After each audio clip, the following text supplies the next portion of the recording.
We good? All right.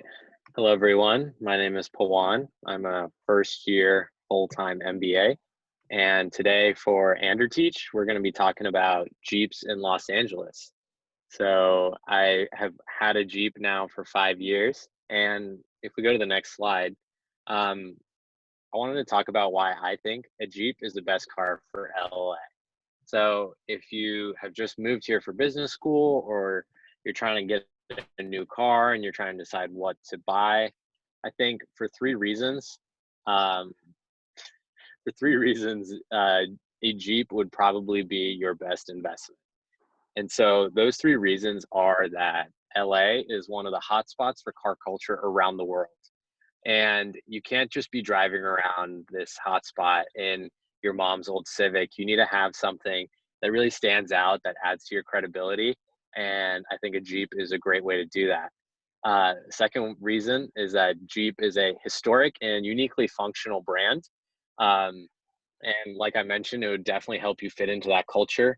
You can pull up next to somebody in their nice Mercedes, and this will definitely give you a different level of credibility, and really help you stand out, but also kind of fit into the culture of LA in general.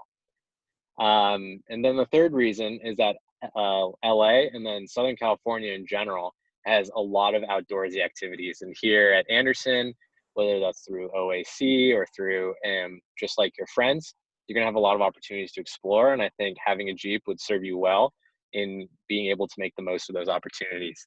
So I'm not a paid sponsor by Jeep, not yet at least. So hopefully, if this talk goes viral and I do a good job, then maybe we'll start throwing some money my way. But this is all just a passion project at this point. But Rohit, if you go to the next slide, we can talk about first why. um, let's talk a little bit about the car culture in Los Angeles. So this is a screenshot of one of the best movies ever made, in my opinion, Fast and Furious. Um, and there's a reason that Fast and Furious is set in LA for the first one, and they keep returning to it throughout the series. It's because if you look around the world, then LA really stands out for its for the importance of the car in LA, and then how much uh, Angelinos really appreciate uh, cars and have made them part of their daily routine.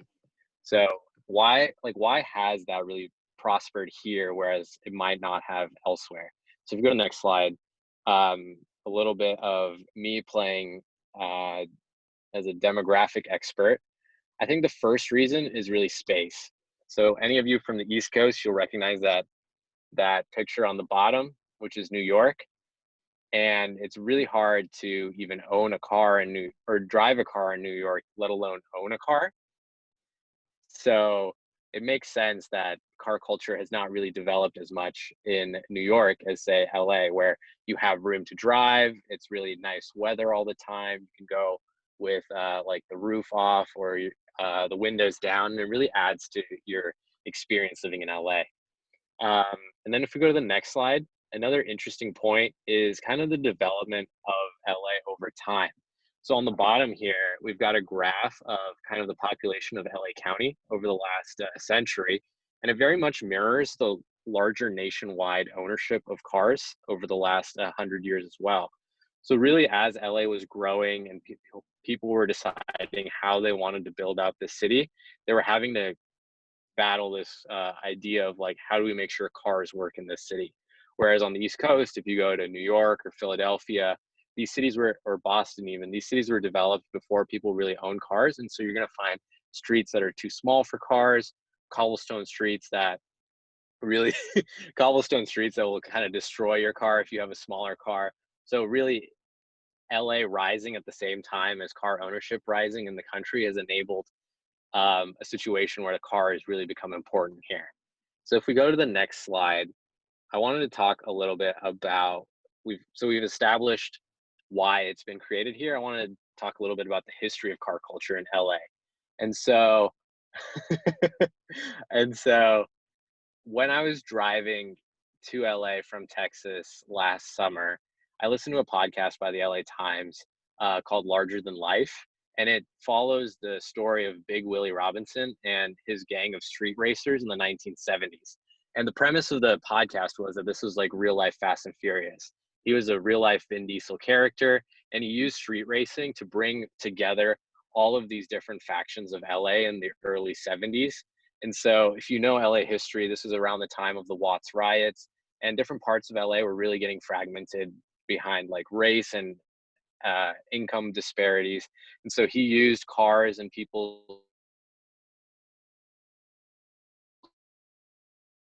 joint appreciation and culture of street races getting national recognition, like this advertisement on the right, where Big Willie and the street racers of Los Angeles are telling people all over the country that they should buy American. So it really like signaled the shift in the cultural psyche away from a perhaps attributing Detroit to cars to now attributing Los Angeles to at least car ownership and really making cars your own.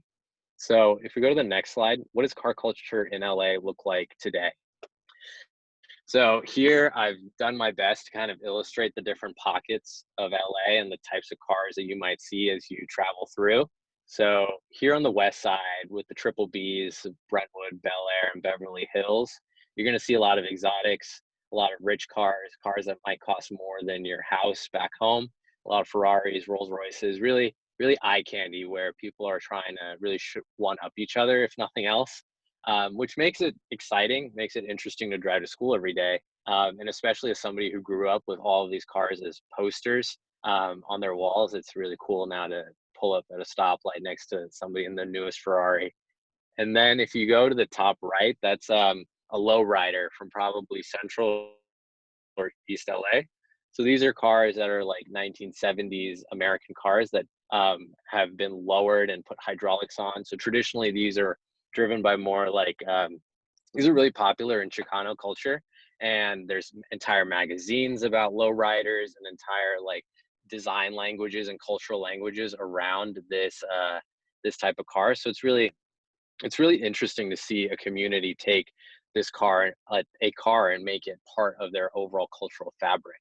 And then to the bottom left is maybe around K-Town, you might see a lot more imports. And this is actually a big plot line in Fast and Furious 1 is you're going to see a lot of cars that are Asian cars that have been modified a lot and have been made to basically go fast and look like little race cars. And so, and then on the bottom right, you might see as you move out towards more Riverside and down towards San Diego, what I like to call desert runners. So these are cars that are made to go out in the Mojave Desert or onto Borrego State Park down by San Diego. So these are cars that are meant to go over the like desert at 100, 120 miles an hour and not have any problems. So depending on where you are, you're going to see a lot of different cars, and this really speaks to kind of the fabric and the culture of LA and the car. So if we go to the next slide, hopefully I've convinced you now that LA really loves its cars. So why do I think a Jeep is really the best car for this environment? So we're going to talk a little bit about the history of Jeep next, and then the moment you've all been waiting for, I'll kind of show you around my car and talk about the different things that I've done and kind of answer any questions you might have. So first, a little bit of history. So Jeep was, I think this is a really fun story. It originally was the letters GP, which stood for general purpose. So they were, the US Army in the 1940s asked car manufacturers in the country to make a vehicle that they could use in World War II. And a couple of different companies came up with ideas. And so each of these ideas was a GP, a general purpose vehicle. So the one that won was designed by a company called Bantam and was built by the Willys Overland Company in the 1940s. And so these are the ones that, as you can see in that picture, they look like your traditional Jeeps. And so after the war, Willys continued to build these Jeeps for the civilian market because people really liked them. They thought they were cool and they're really functional.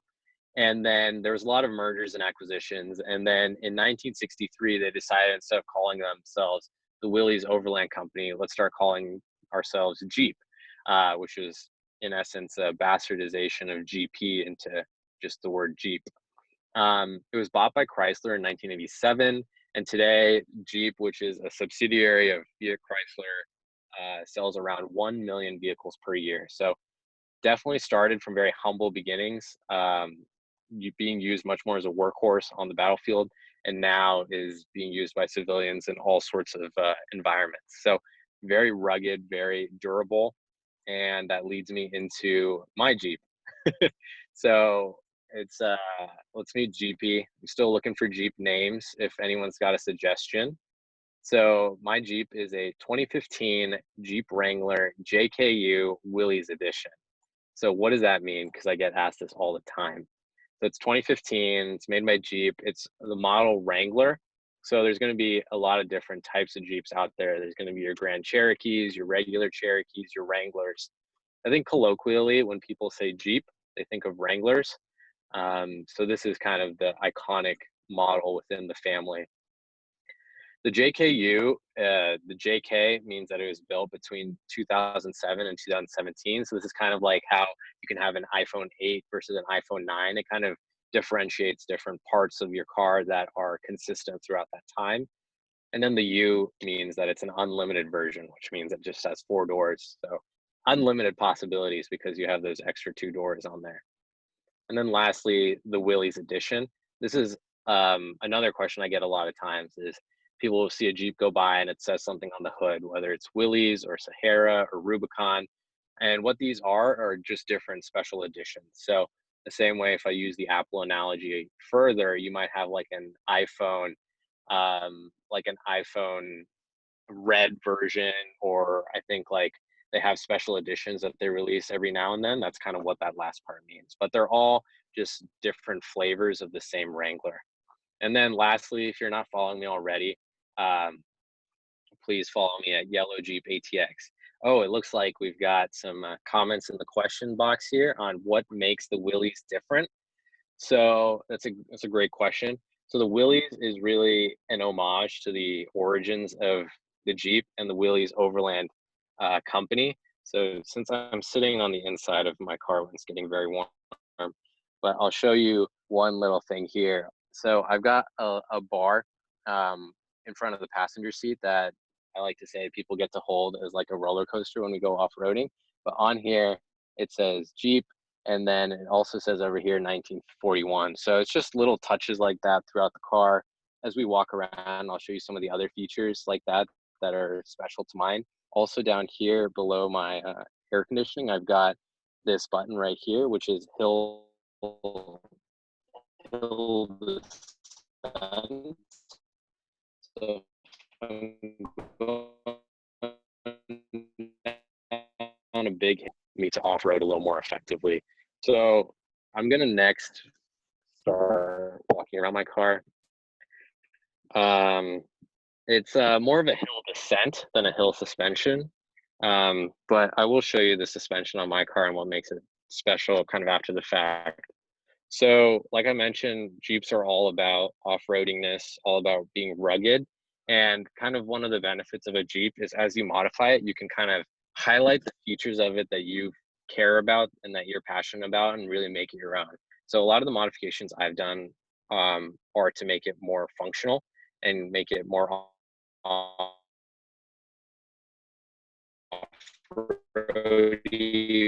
while still looking. Let's see. So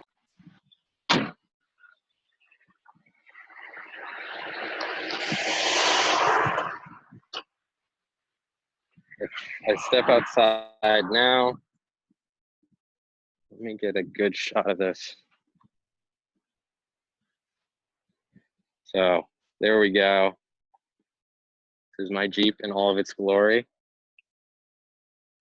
And right here, you can see a counterpoint to owning a Jeep in Los Angeles is trying to find parallel parking. My car is very large and trying to squeeze it into these spots. As you can see, I've done a terrible job here, but it's the best I can do at this time. But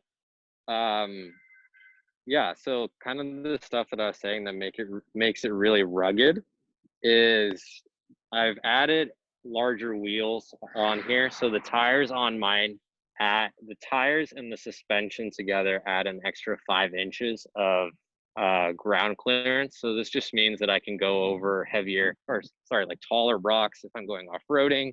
In the fall, we took this to Alabama Hills out in East California, and we were able to like climb over all sorts of boulders. And we went to when we went hiking in the Sierra Nevadas as well, it was easier to get to trailheads and stuff because you can just drive over a lot of things that regular cars can't. So I can talk a little bit more about what I've done up front. We've got a bigger bumper on here just so I can ram things a little harder. We've got spotlights for going off-road at night more effectively. We've got a lot of bugs here from driving. That's one of the other downsides of this car is it's very vertical. So you're just gonna hit all of the bugs you see on the road. We've got, let's see, we've got steps here that help you get in and out easier. And oh, I think one good thing to mention here is kind of the modifications I've done myself. So I put the bumper on myself, put the new headlights in, painted this grille black myself. But I got a professional shop to put on the tires and the suspension. And kind of my logic there was that it's fun to do things myself. It makes me feel like I'm handy, but I think there's some things that might just be better left to a professional, just because in case you do something wrong, it's going to be a bigger deal for your suspension than for painting something black. So that's kind of, as I've been learning, I've been watching YouTube videos, but if there's something major at this point, I'm still having professionals do it just to be safe. And then kind of on the last point about why Jeeps are so good in Southern California, is perhaps my favorite part of the Jeep, on my Jeep at least, is these stickers in my back, my driver's side rear window. And they show all the places that I've been to. So you can see on here, a lot of them are around California. And I think having a Jeep allows you to have more fun. It allows you to plan day trips or weekend trips to places like Alabama Hills, or even out into Utah, going to Canyonlands, Arches, Moab. You can go up to Big Bear for a quick day trip over Sequoia. So these are all places that I've had a chance to take the Jeep, go off-roading a little bit, and have a slightly different experience than if you just went in a regular car. You went hiking, you're able to like get out there, get a little further off into the wilderness, and just have a better experience overall. Yeah, so let's see, we've got some questions. So yeah, one thing, I still have my Texas plates on here.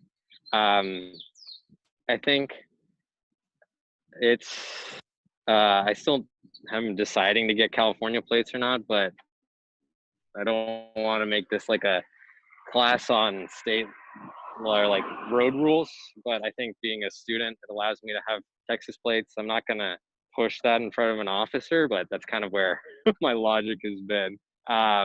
Which I guess brings me to a detriment of having a Jeep in California is I think I get 15 miles to the gallon. So driving around California with $3.50 of gas is going to be a little bit more expensive, but you are able to enjoy different parts of this. Like, let me see here if I can show you this well.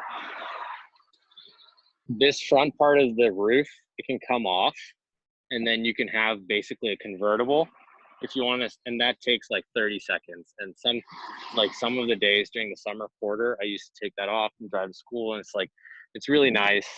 Also, if you want to take a little bit longer, you can take this whole back part off as well. Everything you see in black can come off to where you just have the yellow parts. And so you, in essence, have a convertible whenever you want it. And so that's a really cool aspect. Let's see. Oh, so Rohit asked a question about an interesting story that happened to me. So if you see on the back here, one of the things I've got is is a little tow hitch that I installed myself. This took like an hour or so. Definitely recommend it as a feature that if you have a larger car and you ever want to tow things, I would definitely recommend doing this. This makes it a lot easier to move apartments because you can just rent a trailer for 20 bucks and move yourself. Saves a lot of money and makes it quick, easier. But I think one of the more interesting things about this was being from Texas during Hurricane Harvey. I was driving around and it was raining. It was like 70, 80-mile-an-hour winds. And I was driving and we saw on the side of the road in a ditch was this family with an SUV. And so they were stuck there. There was no way that they were going to get out because I had the tow hook, I had the off-road tires, and I have tow ropes in my car at all times. I was able to, along with another pickup truck, we tied our cars to the SUV and were able to pull that family out of the ditch. They're able to continue on. They didn't have to be stuck there in the middle of a hurricane. So I think that's just another little functional piece of the Jeep, kind of harkens back to its foundation as like a real workhorse, and it allows you to do things that not any other cars can, which I think is really cool. Yeah. So if there's any other parts that you guys have questions about, I'm happy to like walk around, talk to you more about why I did different modifications or what my process was on sourcing modifications. Any other names I'm considering? Yeah, I think one name I've been throwing around is something like with the idea of a bee, either Yellow Jacket or Bumblebee, even though that's already taken as a transformer. I think that's pretty fun. I guess I can talk to you. At one point, when I first had the car, I tried to paint the hood black myself. As you can see, that didn't work because it's back to yellow now. But one fun project on your cars that you could do anytime you want is you can buy this product called Plastidip, and a couple of cars on campus have this as well. But Plastidip is basically like those commercials you see for Flex Seal, but it's black and it's really easy to paint anything. And then the benefit is it just peels right off in one consistent like one piece because it's just like a rubber coating. So that's actually what I use to paint my grill black. And then also, since I have like all of these different pieces of black on the car, anytime there's like a chip on my bumper, like over here, there's a little bit of like flaking and chipping in the paint. You can just go in and add a little bit of plastic really easily and touch up your car and help it stay like weatherproof and keep the maintenance up well. But yeah, I think that's another thing. Let's see. Oh, Arth asked, what's the learning curve to drive a Jeep? I think the learning curve at first is actually pretty easy. So when I got my lift kit, the car got 5.5 inches taller, gained like a few 100 pounds in weight. So that was definitely a different experience afterwards to be able to drive like this much larger car. I felt like I wasn't fitting in any of the lanes on the road. So that took a little bit. But I think that reminds me of one thing I forgot to mention earlier. Inside the car here, I've got my regular like park, reverse, neutral drive gear selector, but then I've also got this other gear selector here, which is for the 4-wheel drive. And so I think something useful to talk about here might be when we were up in Steamboat over the winter, I got a lot of questions on like, when do I use the 4-wheel drive system, or how does it work? So basically the way that the Jeep works is that it runs in 2-wheel drive all of the time. And then when you go off-roading, you put it into what is here, this 4-wheel high.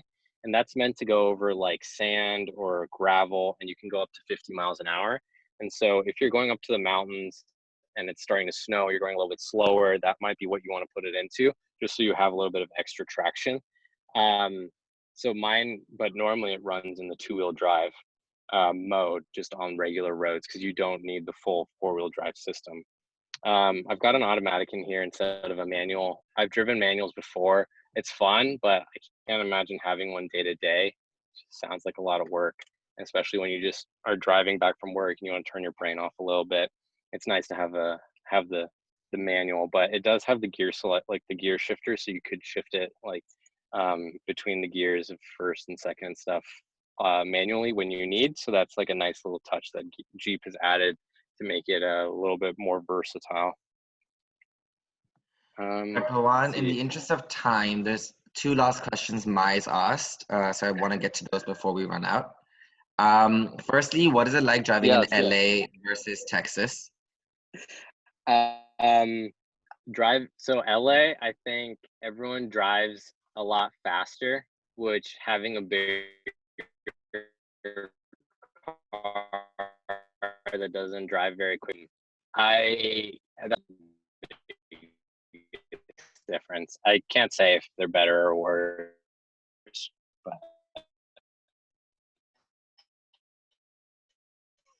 your question, Rohit, was around the reliability of American cars and Japanese cars. Yeah, exactly. So I've had my car now for 62,000 miles, so it's still pretty early. The benefit though of having a Jeep is, let's see if I've got it here. They literally give you this little socket wrench set when you buy the car, and it comes with 3 wrenches, and these 3 wrenches can take apart like 90% of the car. So the benefit of having a Jeep is that you can do a lot of the work yourself. If anything needs fixing, you don't have to go into a shop. You can just order the parts online, watch a few YouTube videos, and do it yourself.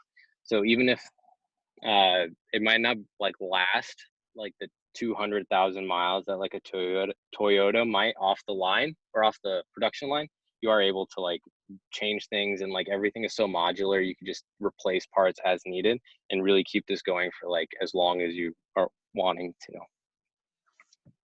Awesome. Well, I think that's it for the questions. Thank you so much for Pawan for giving us this awesome talk. I learned quite a bit about Jeeps. Of course. Thanks, Rohit, for setting us up. And if anyone has any other questions, feel free to reach out to me. Otherwise, follow me on Yellow Jeep ATX. And I'll see you guys later.